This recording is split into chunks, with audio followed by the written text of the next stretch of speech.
Hi, it's Ursula from ursula-smith.com, and today I'm going to try a new technique. I did a video a couple of weeks ago using Distress Oxide sprays with Distress stains, spray stains, and through stencils. So I decided I only have a couple of colors of this Distress Oxide ink pads, but I figured out, you know me and stamping, I might as well give it a shot and see if it works the same way as the sprays do through stencils. So that is what this test will be today. So I'm going to take the Oxide ink and ink up a big background stamp. And I'm using a background stamp just because it's a little bit quicker, so it could be another Take 5 project. If you only have a couple of minutes, you can probably do a couple of backgrounds in those 5 minutes. And then I'm going to take my cardstock and rub the back, transfer the ink from the stamp to the paper. And I'm just using a bone folder. That's how I usually ink big background stamps. And it's a little off kilter, but close enough. My camera's kind of in the way, so it's hard to work like that. But I'm going to use, now that's Oxide ink pad, and this is the plain, not Oxide, Distress Spray Stain. So Oxide has pigment, Spray Stain does not. And I'm just going to go ahead and spray over the top. And that color is Antique Linen. That's actually really a light color, so I may want a little bit darker color. So I may go try some of the Rusty Hinge again.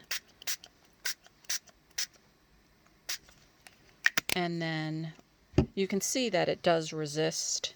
So I'm going to go ahead and let that dry, and then I will be back. Hi, I'm back.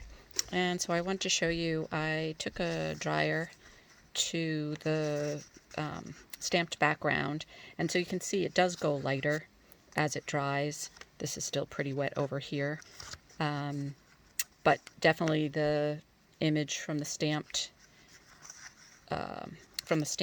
inked with the Distress Oxide comes through the spray, the normal spray stain.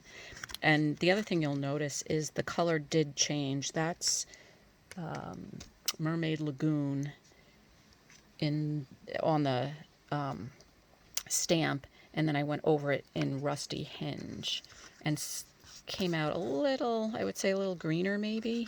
Now as it fully dries, that may go back. But one thing I did wonder, and so I may ruin this, but I'm going to give it a shot, is if I went back over maybe with a different color. I'm debating whether this is just going to turn into a mess. So I'm going to try it with tumbled glass and just see what that does. It kind of mutes the orange. And I don't know, maybe does bring back a little more of the blue. So I'm going to I'll do this.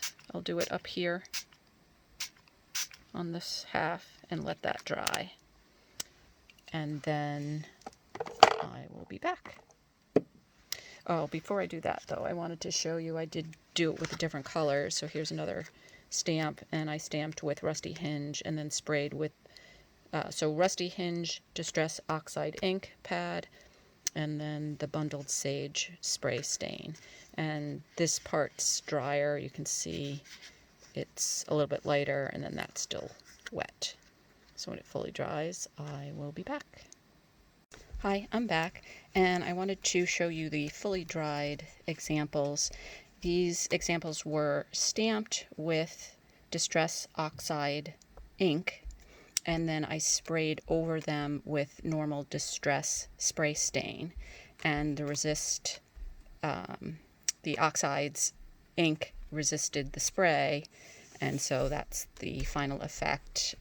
Looks like in some areas I might have sprayed a little bit more, and so they're slightly darker, and that's the variation. Then this one, if you remember, I came back over with another color. I did that before it was fully dry, and I'm thinking maybe that's why it looks like it smeared just a little bit. So probably would wait and let it fully dry before I came back over with any more sprays the next time that I did it. So anyway, I hope you like that idea of stamping with Distress Oxide ink and then resisting the Distress spray stain being sprayed over the top. Another quick Take 5 project. Hope you enjoyed it. Thanks for joining me, and we'll see you next time.